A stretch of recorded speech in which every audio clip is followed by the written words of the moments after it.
Greetings to my team of 144, all Starseeds, Lightworkers, and Wayshowers.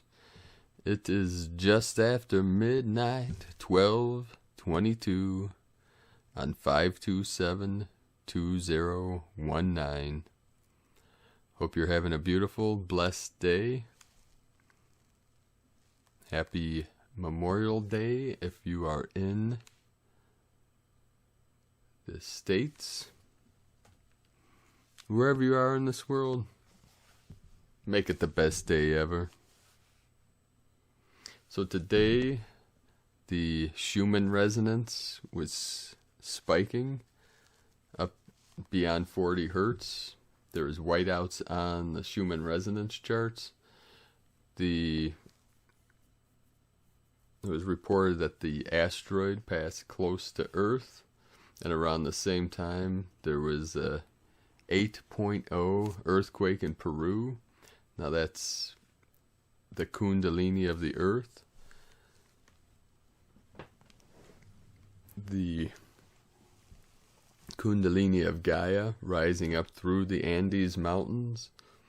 The base of the spine being Ecuador, the foothills of the mountains as they flow south down through Peru. And as the Kundalini is awakening, there's shifting and movement and expansion.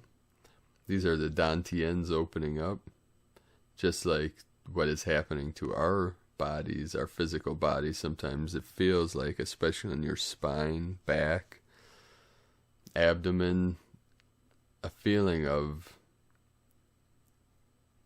an earthquake type feeling, like an expansion, a breaking open,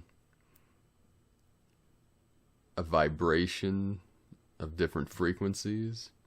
Because this resonance, this frequency, as the earth shakes, as our body shakes, many people are experiencing these vibrations, these frequencies, these pulses, these shaking, whatever you want to call it.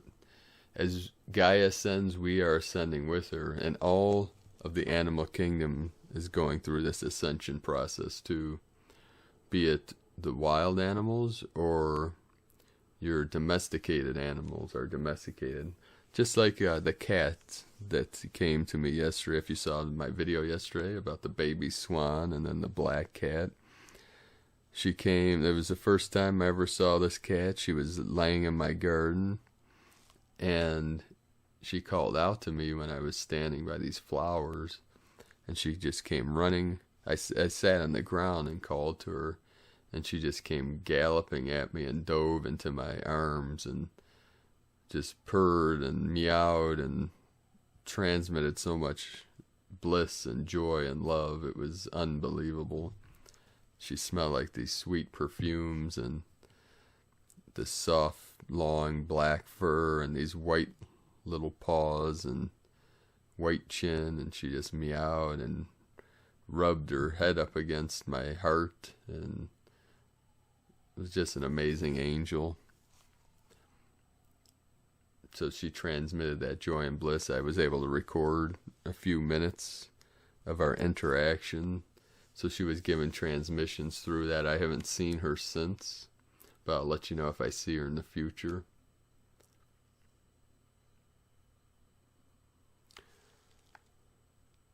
Also, the other day, after photographing and filming the baby swan, it's the first time the trumpeter swans had babies at this nature preserve I've been going to for at least 15 years, 15 to 18 years. There was another beautiful sunset I was able to get. In the evenings, the parents of this baby swans will come up close to the shore and shake their feathers and bodies to bring up the debris from the bottom of the muck and the mud, the decomposing plant matter for the little babies to eat, and they come right up to the shore. So I was within arm's reach and it was just a beautiful sight to see. But the other night, after photographing these baby swan, I stopped at an Indian restaurant, from India, to pick up dinner, and I was sitting waiting for the food, and there was this little young baby Indian child, the most precious little angel, and I could hear her giggling. Her family or some woman was holding her and brought her up to the window, and I just heard the giggling, and it was just this pure joy and bliss. And the woman picked her up and walked by me, and this little tiny angel, she just looked at me with these piercing black eyes and this big smile and waved at me, and I waved to her, and she reached out, and I was telling this woman how precious that little angel was and how old was she, and she said about 15 months old.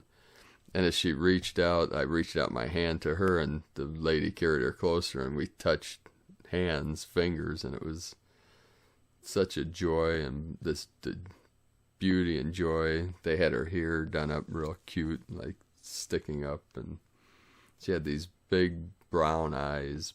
It was like almost black, like piercing, and she just smiled and giggled and touched my hand. It was such a joy and blessing. I felt the transmission right from Source Creator. So the children, these crystal children, these indigo children, star children, whatever name you want to give them, they're just constantly transmitting the pure bliss, the pure awareness from Source energy, from Great Spirit, Mother, Father, God, whatever name you want to give to the great mystery that's beyond all things. And we're also receiving these transmissions from the animal kingdom, cats and dogs, and then the bird nation, and the wing nation, and the fur nation, and even the insect nation, the bees and the butterflies, the mantis, the mantids. I've spent a lot of time with the mantis and the dragonflies. Those are the two most alien looking creatures I've ever seen. And I've even witnessed where I was photographing a praying mantis at sunset, and right as the sun reached the horizon as it was setting, it was that they pay homage to the setting sun. The mantis was looking at me, and right as the sun hit the horizon, she turned towards the sun as it met the horizon, and it looked like she bowed towards it. I haven't got a picture of it. It's on my website, Nature Lover Photographer. And those golden rays hit her as she bowed towards it. It was pretty amazing. I also wanted to real quick mention I have a deep connection with the autistic children and humans, I should say humans, but mostly the children. Yesterday, after work, I stopped at the nature preserve to visit the swan again, because there's a small window when the babies become full grown. You have about a month. There's several weeks. And I always think, this may be the only time that I may be able to witness this great act of beauty of Gaia. So I try to spend as much time as I can out in nature. And then when I find something like that, I'll visit it many times until I no longer can. So as I was walking back after the sun was setting, I was walking through the woods. There's a trail, and it's surrounded by like a marsh with a lot of trees. This probably, as a teenager autistic kid was walking by himself through this path, and as we met ways, this kid's, he started telling me that I'm just walking home and this and that, and started having a conversation, and it was very interesting. I knew right away the kid was autistic. For one, he had more energy than most humans. Autistic kids tend to have a high energy, and many of them are outspoken, and once you allow them to speak, they'll tell you a lot of things. So he started telling me, asked me if I watched like the NASCAR races or whatnot, and I told him no, I didn't, because that's really not my thing. I have nothing against it, but it's cool, people chasing each other around in cars, fast cars, but it's just not one of my things. But I'll ask him about it, what do you like? And he went on for 5 minutes telling me all these car racers' names, and this person and that person won the race, and da da da da da. And he was saying he was glad he didn't watch it last night because two of his favorite racers were, crashed into each other or something. But this kid was giving me a lot of joy just because how excited he was about these NASCAR drivers, and he just knew everything about NASCAR and all the racers or whatever you call them. So as we were standing there talking, we were getting annihilated by the mosquitoes, and it just cracked me up because he kept like swinging at him, and I like kind of took my hat off and was like batting him away, and he goes, "Oh, these bugs are driving me nuts." And I said, "Yeah, they're real bloodsuckers, aren't they?" And the kid laughed, and then we shook hands and parted way. But it just made me think of just how amazing. I've always had a deep connection to like disabled people and autistic humans, autistic kids, because they just give off just the joy and their attention to detail and just beauty. They transmit beauty. It's like just like their innocence, and they're closer to source. And a gentleman came into my shop the other day, and we were talking a while about this shift. People just start telling me their life story. People tell me anything because I don't judge. And my one friend told me once I should wear a white collar and charge for my time, because I just listen and I don't judge. I let people tell me exactly what they need to tell me. And he was talking about his concern that his daughter seemed like she was getting worse, her autism. And I was explaining to him about, the shift we're going through, about the Ascension, and he was open to it. But, this was an ex-military guy, but I could tell, he had a good heart, and he had concern for his child. And I told him about the lessons from the children, and that we're transitioning to this new earth. And I try to explain in ways for the common person, especially people that, aren't experienced or have knowledge of this ascension, the shift, the event, in the most lucid way I can for people to understand. And I told him that, the autistic children, or the disabled, whatever names we give to the people that are different than what we consider normal or mundane, that they're going to be the teachers and the leaders of the new earth. They're already resonating at those higher frequencies. But to the common person, they might seem off or bizarre or strange or whatnot. But that's because they're already resonating. They already have the experience of 4D, 5D. And they're just kind of hanging out with us here until we're fully grounded into 4D, 5D. We're fluctuating right now at this time. We're grounded deep into the 3D, into the third dimensional energies, but we're fluctuating between 4D, 5D. And as we get these rainbow waves coming in, and these bliss energies and these higher frequencies coming in, we're shifting at a more accelerated rate. And as these cosmic waves, these cosmic rays manifest into the field of consciousness, into the field of Gaia, into the collective field of humanity and all life, we will keep jumping timelines. We're merging all timelines into the now. This realm is being surrounded by higher dimensional beings in fleets of ships. It's being talked a lot now amongst the different communities online, and you're even starting to see it through space agencies. They're talking about fleets and possibility of ships visiting the Earth. You're hearing it more and more. We're in the time of disclosure.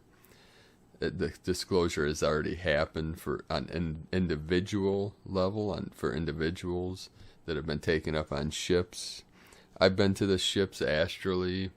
I can't really say physically, with this physical body, but I have visited the higher dimensionals and our star brothers and sisters, and they have come to me physically in their ships. We have a gold dragon, Kandao Shur, in our lineage, in the Kunlun lineage. You can look up Khan, K-A-N, and he was at East City Ranch and took a photo of Kuan Yin in India. She's the Bodhisattva of compassion. Avalokitesvara is her name in India. Kuan Yin in China and Japan, or Guan Yin. You see it spelled a couple different ways. And Yin, obviously, is feminine in Chinese, the divine feminine. So these divine feminine and divine masculine energies are coming in fully now, and that's part of this Kundalini awakening, this Kundalini shift. So things are being shaken up. These energies are awakening as our chakras are opening. The chakras of the earth are also opening, and that's part of these earthquakes. They're resonances, a resonating field through the different dantians, through the 3 dantians of the earth. The earth also has the dantians, which has been translated as elixir field, an elixir field. And there's several different interpretations of dantian and elixir.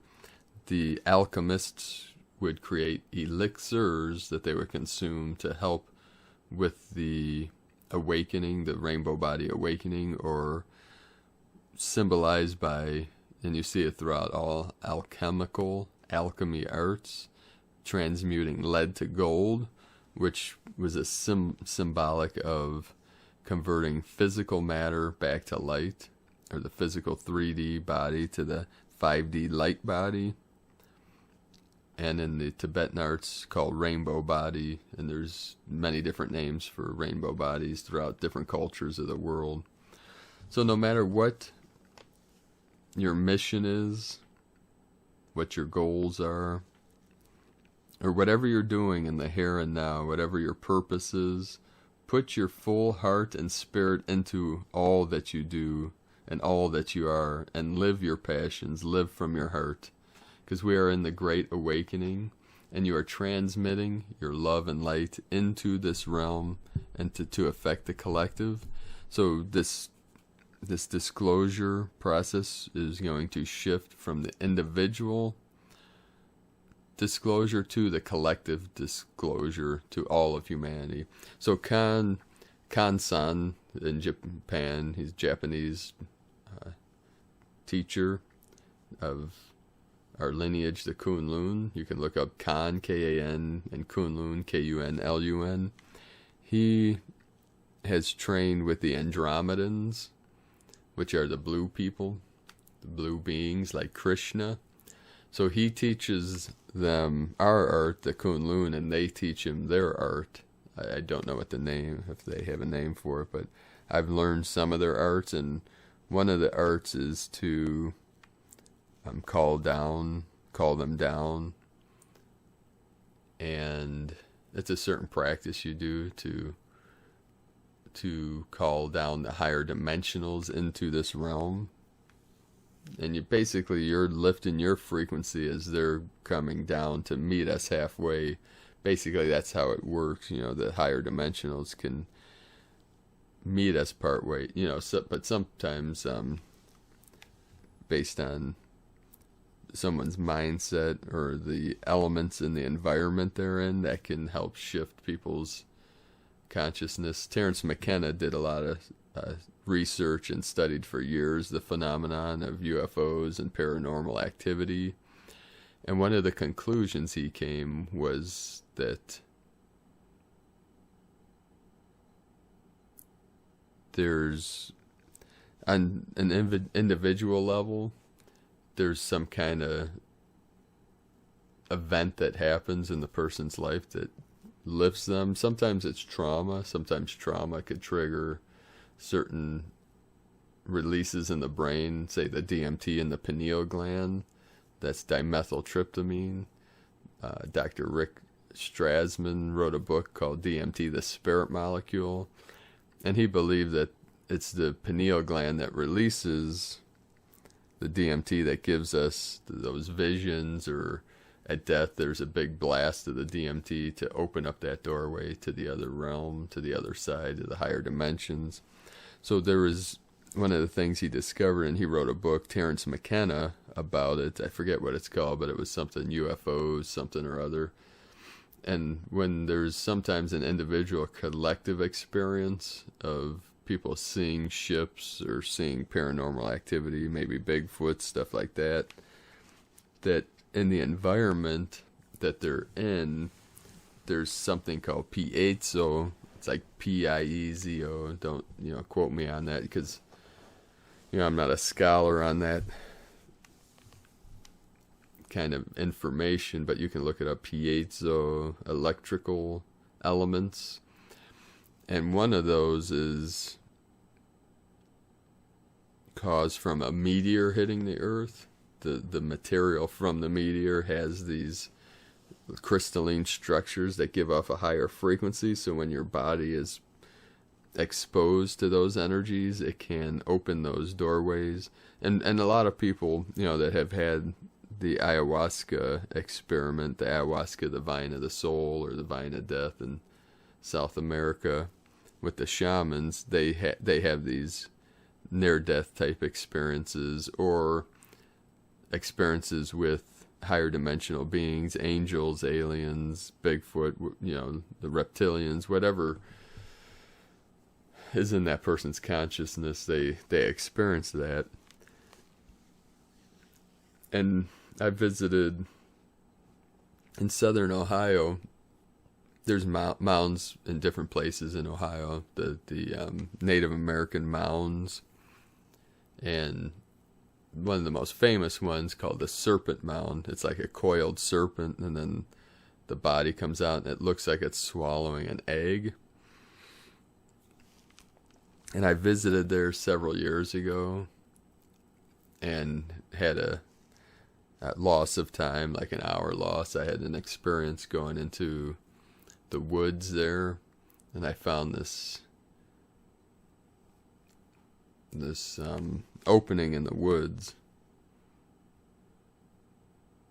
with the sunlight shining through, and I took off my shirt to let as much light into my energy field as possible, and as I laid on the ground to absorb these rays, this beautiful, they're called metallic green, they're like a metallic green, they're called tiger beetles, and the tiger beetle just flew up, and they're like the most iridescent green. I've taken many photos of them over the years, and it landed right on my middle dantian, like heart center, and looked right up into my eyes. And this has happened to me many times with many creatures. I could tell you hundreds of stories where when my eyes meet with theirs, it's a mind-to-mind transmission. It's like a mind meld. We become one. And as I lay there, and then you'll get a transmission from them, from their nation, whatever it is, the Dare Nation, the Winged Nation. It's happened with owls and great egrets and great blue herons and bucks, duck, the list goes on. Mantis, the mantis beings, the mantids, many beetles, hundreds of different creatures over the years, over the last 40 years or so, or more. But as it sat on my middle dantian, I just looked down and our minds met, and it just sat there looking up at me for several minutes, 5-10 minutes, and I lost time in that moment. And I walked back up. I might have been there an hour or so. It was like 2 hours, 2 or 3 hours had passed. And I know I went through some kind of portal, especially when I walked in those woods. I felt the energies, I felt everything expanding, and then I went back to, they have a little center there, like a gift shop, and started talking to a gentleman there, and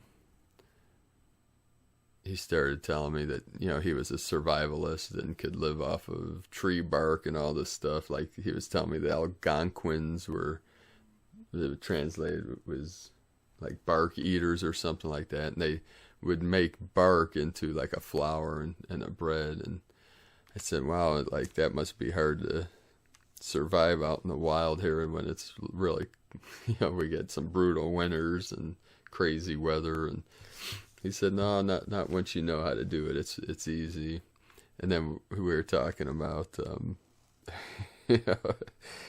eating grass, living off of grass. And he said something, well, I forget what he said. There's like something in a collagen or something that your body can't digest. You'd vomit it up or whatnot, and you can chew it up and get the nutrients in, but you spit it out. And I said, well, what about cows? And he said, they have like 2 stomachs, so they can digest grass or something. And I said, well, I have a cat or a dog, I see them eating grass and they swallow it and they gag. I said, why don't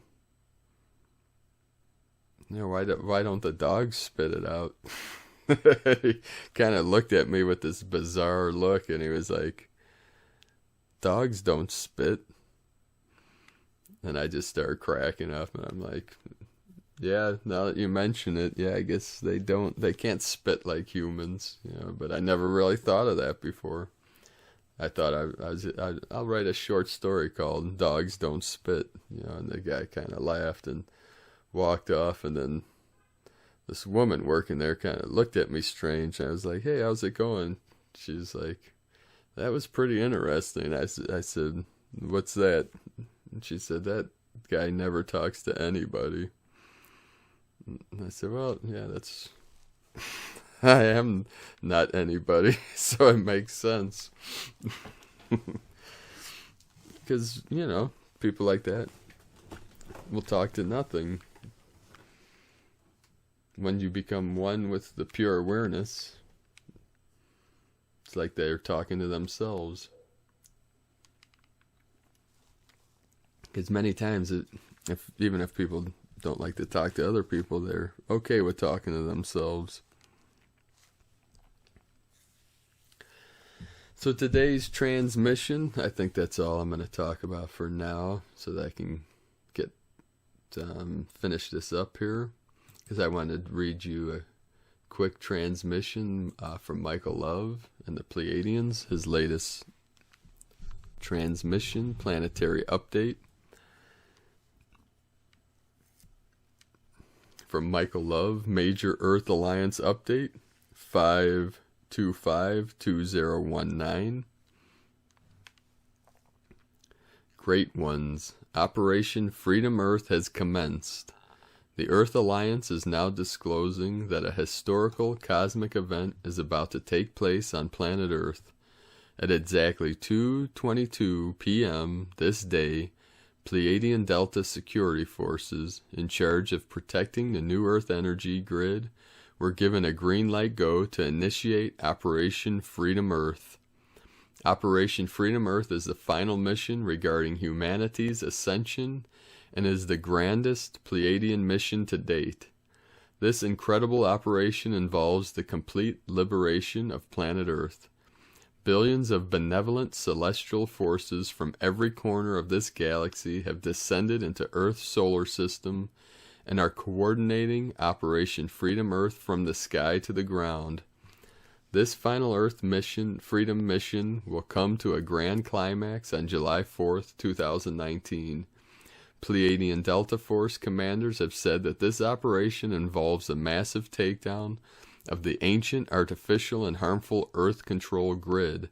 This old, low vibrational, energetic control grid is in the process of being completely disassembled, and a powerful, crystalline, energetic protection grid is being put in place around planet Earth now to deflect and neutralize all negative 3D energies coming from the surface. Light forces have also relayed the following urgent message to the inhabitants of planet Earth. Great One, or Great Ones, Earth has reached a critical apex in its evolution and in its very survival. Things absolutely cannot and will not continue as they have, with careless care of the planet being handled by a handful of remaining negative beings. International Earth scientists and biosphere experts have issued a serious warning to all that human society is now under urgent threat from a complete loss of Earth's natural life. Please become conscious of the fact that over 1 million species of living beings on the surface of planet Earth and the entire ecosystem of Earth is facing a complete and imminent extinction. What's more concerning is the entire human population of Earth depends on the other species for its own survival. Benevolent beings have now stepped in and have decreed that a plan is in place to stop and reverse this dire situation. We are here to bring solutions and positive news for the hope of a glorious new epoch on planet Earth. The Earth Alliance is decoding a planetary message at this very hour that will broadcast to all star beings stationed on Earth. The grand event will now be fully triggered, and blinding light that the Earth has never seen is coming just over the horizon. Stand by for transmission. Godspeed. So thank you all for joining me today. Thank you for sharing your stories. Please leave a comment below this video on what you're experiencing in these shifting times, in this ascension process. Please give us a thumbs up and share this video to your teams and to your networks of other Lightworkers and Starseeds.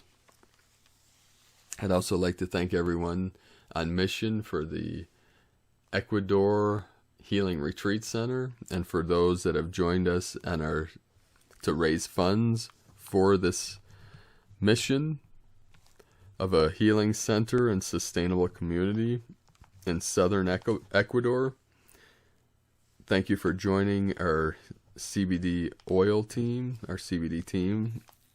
We're up to 197 people on our team. You can join us by visiting cbdpeaceoil.com.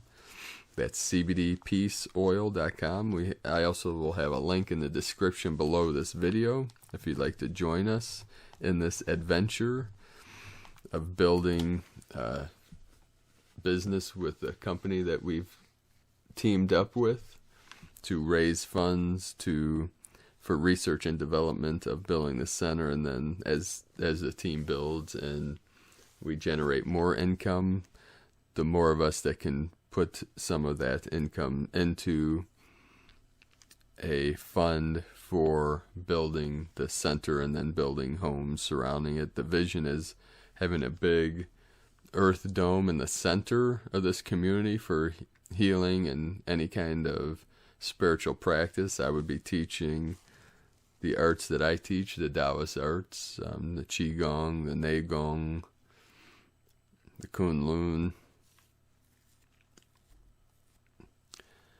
And then whatever anyone else wants to teach or practice in the spiritual arts and the healing center. And then the sustainable homes would be spiraling out from that center, the smaller domes for people to stay, either to live there or extended stay or to stay a night or two. That's all in the planning stages right now. And we'll be using some of these newer technologies as they're coming out. So I'd like to thank each and every one of you for coming here at this time, for joining me on this mission, for joining our team of 144. Hope you have a beautiful and blessed day, beautiful beings of light. I love you all. Namaste.